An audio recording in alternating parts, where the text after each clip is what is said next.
మన సైన్యాన్ని నాశనం చేసేస్తుంది నేడి ఈ పద్మవ్యూహం. మన పక్షాన పద్మవ్యూహాన్ని ఛేదించగలిగిన వాడు కేవలం మన అర్జునుడే అగ్రజ. మీరు నాకు ఆదేశం ఇవ్వండి పెద్ద తండ్రి. వద్దు పుత్ర. అందరికీ నమస్కారం. ఈ వీడియో క్లిప్ అనేది చాలా ఇంట్రెస్టింగ్ ఉండబోతుంది, అస్సలు మిస్ అవ్వకండి. ఫస్ట్ నుంచి లాస్ట్ వరకు ఎవ్రీ మినిట్ చూడండి, ఎందుకంటే ఎవ్రీ మినిట్ మనం ఏదో ఒకటి నేర్చుకోవడానికి లభిస్తూనే ఉంటుంది. అండ్ వీడియోలోకి వెళ్ళే ముందు ఒక లైక్ అయితే వేయండి గైస్, నాకు సపోర్ట్గా ఉంటుంది. సో ఇక లేట్ చేయకుండా వీడియో చూసేద్దాం రండి. యువరాజుకు జయము జయము. పాండుపుత్రుడు అర్జునుడు యాదవ శ్రేష్ఠుడు కృష్ణునితో కలిసి త్రిగర్త సైన్యాన్ని వెంబడించి వెళ్లారు. బాగుంది, చాలా బాగుంది. మన పథకంలోని మొదటి అడుగు సఫలమైంది మేనల్లుడా. అంటే ఇప్పుడు రెండవ అడుగు వేయవలసిన సమయం వచ్చేసింది. సర్వసేనాపతి గురు ద్రోణాచార్య, వ్యూహ రచన చేయండి. తిరగలిరాయి ఏ విధంగా గుండ్రంగా తిరుగుతూ ముడిధాన్యాన్ని పిండి చేస్తుందో, మనం నిర్మించే పద్మవ్యూహం అదే విధంగా శత్రు సైన్యాన్ని నాశనం చేసేస్తుంది. ఇక ఆ వ్యూహంలో చిక్కుకుపోయి అభిమన్యుడు ఈరోజు మృత్యువును వరించడం తథ్యం.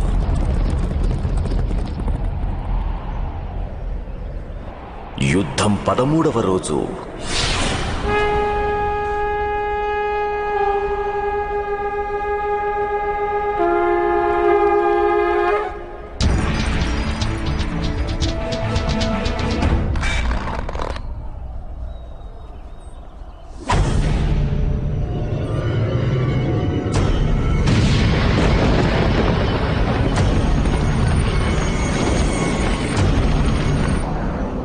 అగ్రజ, అటు చూడండి.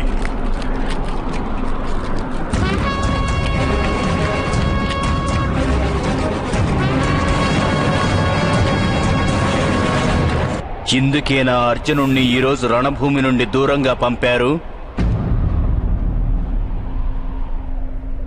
మన సైన్యాన్ని నాశనం చేసేస్తుంది నేడి ఈ పద్మవ్యూహం.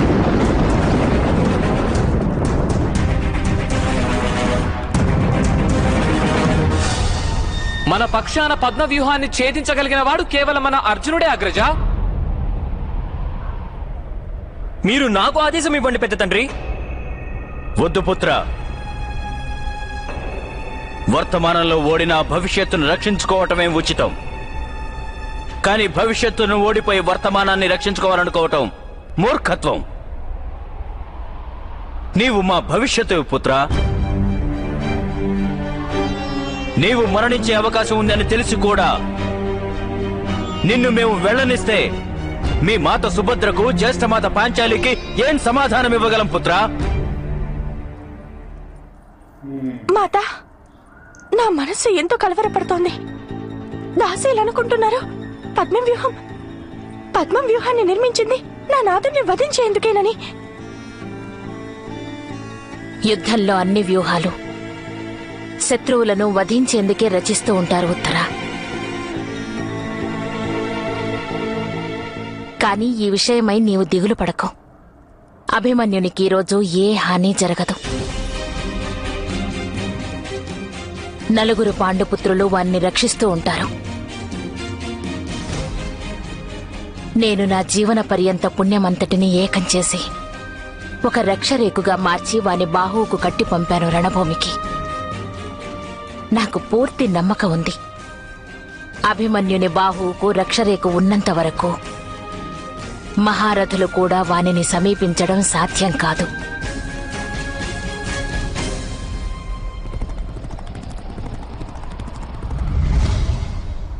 దాడి చెయ్యండి.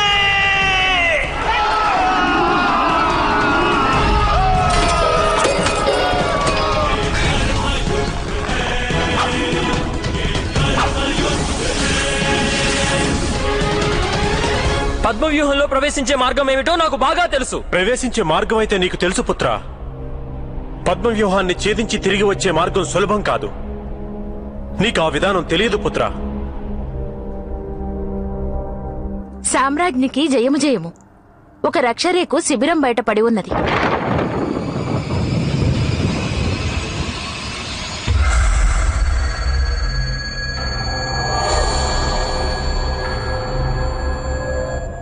మాత,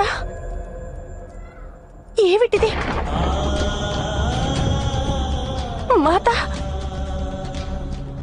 మాత, నా ప్రశ్నకు సమాధానం ఇవ్వండి. మాత, మాత, అదేమిటో చెప్పండి. మాత, అభిమన్యు రక్షరేకు ఇది. ఇది నేను వాడి బాహుకు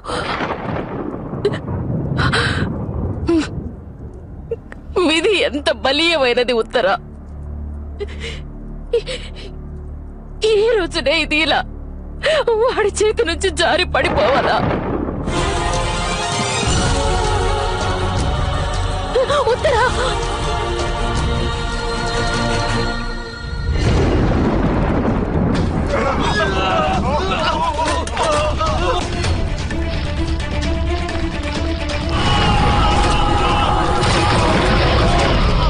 పెద్ద తండ్రి, నాకు ఆదేశం ఇవ్వండి. మన సైన్యమంతా ధ్వంసమైపోతుంది పెద్ద తండ్రి. ముందు నాకు అనుజ్ఞనివ్వండి. ఆగు మహారథి అభిమన్యు. నీ సాహసాన్ని చూసి నా మనస్సు గర్వంతో పులకిస్తోంది. కానీ పద్మవ్యూహంలోనికి నీవు వెళ్ళవలసిన అవసరం లేదు. నేను పద్మవ్యూహాన్ని ఛేదించడం మహాగురువు భరద్వాజుని వద్దనే అభ్యసించాను. వారి నుండే ద్రోణుడు అభ్యసించాడు. నేను వెంటనే ఈ పద్మవ్యూహాన్ని ఛేదిస్తాను.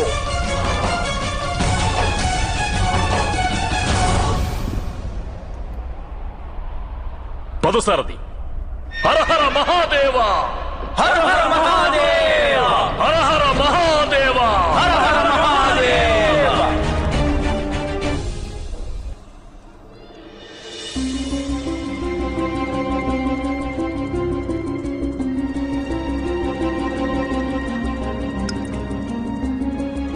ఏమైంది మా ఉత్తరకు? అది నా అనుమానం నిజమైంది సామ్రాజ్ఞి.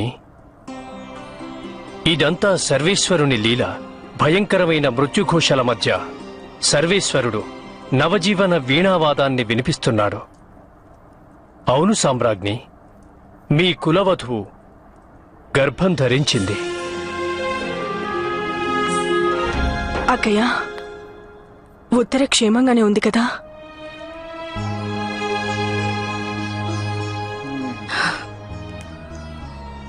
అవును సుభద్ర,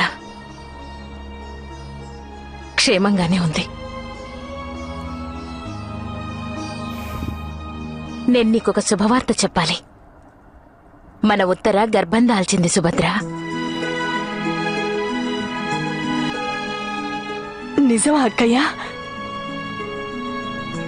అక్కయ్య, ఈ రోజు మన అభిమన్యుడు విజయుడై తిరిగి రాగానే వాడి ఆనందం రెట్టింపవుతుంది.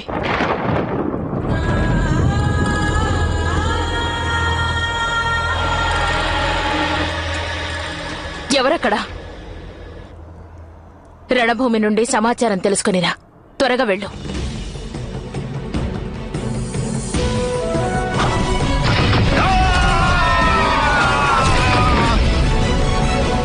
మావయ్య, పాంచాలరాజు ద్రుపదుని రథం పద్మవ్యూహంలోకి దూసుకుని వస్తోంది. గురుద్రోణ, ఆ పాంచాలరాజు ద్రుపదుడు కూడా పద్మవ్యూహంలోకి ప్రవేశించగలడా?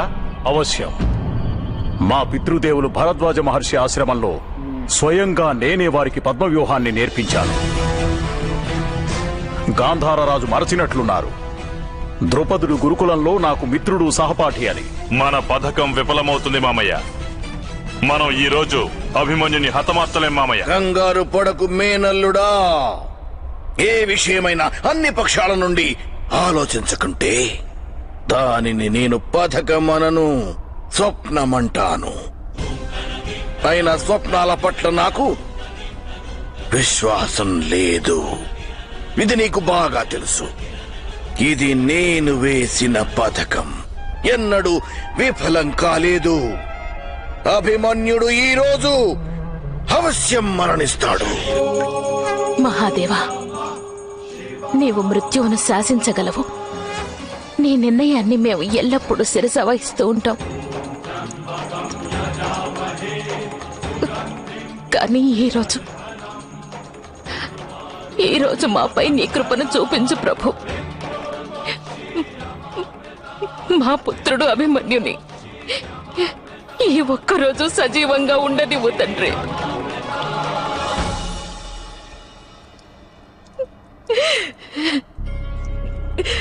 తన భార్య గర్భవతి అన్న సమాచారం విన్న తరువాత వాడొకవేళ మృతి చెందితే వానికి స్వర్గవాసం లభిస్తుంది.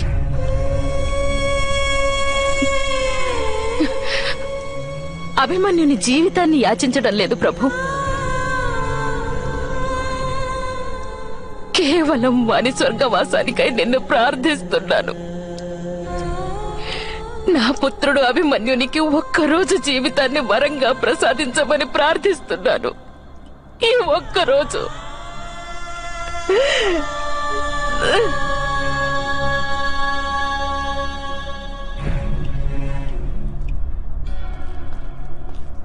సామ్రాజ్ఞికి జయము జయము. మీ పితృదేవులు ద్రుపద మహారాజు పద్మ వ్యూహాన్ని ఛేదించేందుకు వెళుతున్నారు సామ్రాజ్ఞి.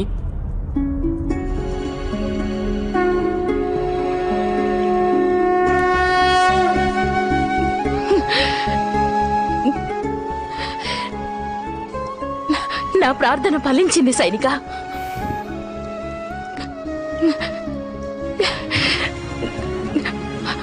సైనిక, వెంటనే వెళ్ళి అభిమన్యునికి నా ఆదేశంగా చెప్పు, వెంటనే శిబిరానికి తిరిగి రమ్మని. సో చూసారు కదా గైస్, వీడియో మీకు ఎలా అనిపించిందో కింద కామెంట్ సెక్షన్ అయితే ఖచ్చితంగా తెలియచేయండి. అండ్ ఇప్పుడు నేను నెక్స్ట్ చెప్పబోయేది మీరు చూడాలని రూల్ అయితే లేదు. సో మీకు నచ్చకుంటే స్కిప్ చేసేయండి. అంతేగాని కింద కామెంట్ సెక్షన్లోకి వెళ్ళి డైలీ ఇదే సోదెందుకు చెప్తున్నావు, సో ఇలాంటి కామెంట్స్ అయితే పెట్టకండి గైస్. యూస్ఫుల్ కామెంట్స్ మాత్రమే పెట్టండి. అండ్ ఇప్పుడు నేను వీడియో గురించి చెప్పబోయేది ఏంటంటే, సో మీరు వీడియో నుంచి ఏం నేర్చుకున్నారో అది కింద కామెంట్ సెక్షన్లో ఖచ్చితంగా తెలియచేయండి. ఎందుకంటే మనం వీడియో నుంచి ఒక్కొక్క మినిట్ ఒక్కొక్కటి నేర్చుకుంటాం మనం. సో అందుకనే మీరేం నేర్చుకున్నారో అది కామెంట్ సెక్షన్లో తెలియజేస్తే దాన్ని ఎంతోమంది చదువుతారు, అందుకు వాళ్ళకు కూడా యూజ్ అవుతుంది. సో అందుకనే మీరు ఏం నేర్చుకున్నారో అది కామెంట్ చేయండి. అండ్ ఏమీ లేదు అంటే జై శ్రీ కృష్ణ, జై శ్రీ రాధాకృష్ణ, సో ఇదన్నా టైప్ చేయండి. అండ్ అలాగే మనం హరహర మహాదేవ, జై గణేష ఈ సీరియల్స్ కూడా అప్లోడ్ చేస్తున్నాం. కాకపోతే అది ఈ ఛానల్లో చేయడం కుదరదు, ఎందుకంటే ఇందులో ఆల్రెడీ మనం రాధాకృష్ణ పెడుతున్నాం అండ్ అలాగే ఇంకొక సీరియల్ పెడుతున్నాం. సో అందుకని వేరే ఛానల్ అయితే పెడుతున్నాను. దాని ఛానల్ కింద డిస్క్రిప్షన్లో అయితే ఆ ఛానల్ లింక్ అయితే ఉంటుంది గైస్. సో వెళ్ళి అందులో మీరు చూడొచ్చు. హరహర మహాదేవ అండ్ అలాగే జై గణేష సీరియల్స్ కూడా వస్తాయి అందులో. సో అది గైస్. అండ్ ఇంకొక పాయింట్ ఏంటంటే, చాలామంది కామెంట్స్ చేస్తున్నారు వాళ్ళని చూసి నేర్చుకోండి, వీళ్ళని చూసి నేర్చుకోండి అని. అసలు యూట్యూబ్లో ఎలాంటి కంటెంట్ అనేది పెట్టడం స్టార్ట్ చేసింది మనమే గైస్. సో మనల్ని చూసి చాలామంది ఇన్స్పైర్ అయి చేశారు. నేనైతే మనల్ని కాపీ కొట్టేశారని నేను అనట్లేదు, మనల్ని చూసి ఇన్స్పైర్ అయి పెట్టారు అని చెప్తాను. కాకపోతే సబ్స్క్రైబర్స్లో కొంతమంది ఏమంటున్నారంటే, వాళ్ళని చూసి నేర్చుకోండి, వాళ్ళు డైలీ 3 వీడియోస్ పెడుతున్నారు, 4 వీడియోస్ పెడుతున్నారు అని చెప్తున్నారు. సో నేనైతే మీకోసం అని డైలీ 3 వీడియోస్ అనేవి అప్లోడ్ చేస్తున్నాను. రాధాకృష్ణ అప్లోడ్ చేస్తున్నాను, మహాభారత్ అప్లోడ్ చేస్తున్నాను అండ్ అలాగే ఎక్కడ లభించని హరహర మహాదేవ అనేది కూడా అప్లోడ్ చేస్తున్నాను గైస్. సో వీళ్ళంతా లైక్ వేరే ఛానల్స్ వాళ్ళు మనల్ని చూసి అయితే ఇన్స్పైర్ అయి పెట్టారు. కాకపోతే సబ్స్క్రైబర్స్ కొంచెం రాంగ్గా అర్థం చేసుకుంటున్నారు. సో మీకు ఇంకా క్లియర్గా కావాలనుకుంటే మన డిస్క్రిప్షన్ అవునండి, మన అబౌట్ సెక్షన్ అవునండి, వెళ్ళి కంపేర్ చేయండి. మనదే డిట్టో కాపీ చేసి అక్కడ పేస్ట్ చేసేసారు. నేను చాలా ఛానల్స్ అయితే చూశాను. సో అది గైస్ చెప్పాలనుకుంటున్నాను. ఇదేంటంటే నేను మీకు ఏదో చెప్పాలని కాదు, చాలామంది కామెంట్స్ పెడుతున్నారు కాబట్టి నేను వాళ్ళకి ఆన్సర్ ఇస్తున్నాను. అండ్ ఇంకొక విషయం వచ్చేసి, వీడియో అనేది లాంగ్గా పెట్టండి అండ్ అలాగే ఫుల్ స్క్రీన్ పెట్టండి అంటున్నారు. సో అది పెట్టడం కుదరదు గైస్, ఎందుకంటే కాపీరైట్ క్లెయిమ్స్ అండ్ స్ట్రైక్స్ అనేవి వస్తాయి. సో అలా పెడితే మన ఛానలే రిస్క్లో ఉంటుంది. సో ఎందుకనే పెట్టడం కుదరదు, అర్థం చేసుకోండి. అండ్ అలాగే వీడియో లెంత్ అనేది పెంచుతాను గైస్. సో వీడియో లెంత్ కూడా పెంచుతున్నాను. మీరు మరీ బొత్తుగా 5 మినిట్స్ 6 మినిట్స్ పెడుతున్నారు, మీరు అంతసేపు మాట్లాడుతున్నారు అంటున్నారు. సో నేను మాట్లాడేది మాత్రం ఏమి చూడకండి, వీడియో చూసేయండి అండ్ మీకు నచ్చింది కామెంట్ చేసేయండి, వెళ్ళిపోండి. సో అంతే గైస్. అండ్ వీడియోని లైక్ చేయడం మాత్రం మర్చిపోకండి, ఎందుకంటే చాలా మందికి రీచ్ అవుతుంది. మన ఈ సీరియల్స్ ఉన్నాయని ఎంతో మందికి తెలీదు చాలామందికి. సో వాళ్ళకి తెలుస్తుంది, వాళ్ళు కూడా చూడడం అనేది స్టార్ట్ చేస్తారు. సో ఇది నేను చెప్పాలనుకుంటున్నాను గైస్. అండ్ నెక్స్ట్ వీడియోలో కలుద్దాం. జై శ్రీకృష్ణ.